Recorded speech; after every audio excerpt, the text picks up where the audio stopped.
Hello mga katsararat! Samahan niyo akong alamin ang iba't ibang istorya ng mga kapwa natin OFW kung paano sila nakarating here in Italy.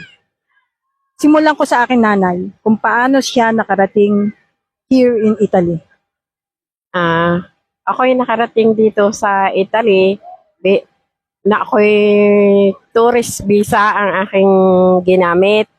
At pagkaalis ko sa atin, ang aming unang destinasyon ay ang Germany. Pagdating namin ng Germany, kami ay anim na magkakasama.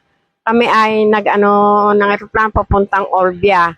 Pagdating namin ng Olbia, kami ay ng airport ng Olbia, kami ay hinold nila. Kaya pala kami ay hinold na anim, ay para bigyan kami ng visa sa loob ng 2 linggo.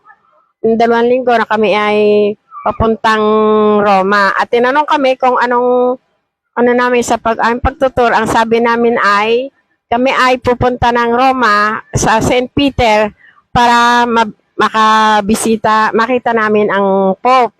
Ngayon kaya kami ay nakarating kami ng Malawalhati at kami ay sinakay pa nila kami sa malaking barka ng Sardinia papuntang Termini. Pagdating namin doon, Ng Rome. ng Termini ng Rome, at pagdating namin doon, kami ay sama-samang kinauna kami ng isa-isa ng aming mga kamag-anak. Kami 6 na barkada at tawa ng Diyos, nakarating kami naman. At ngayon, ako ay naririto na.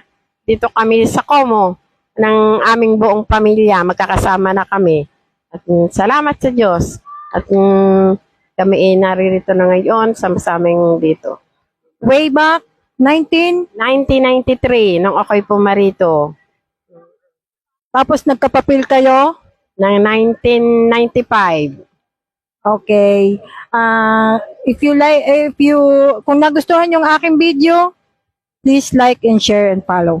Thank you. Bye-bye mga katsararat.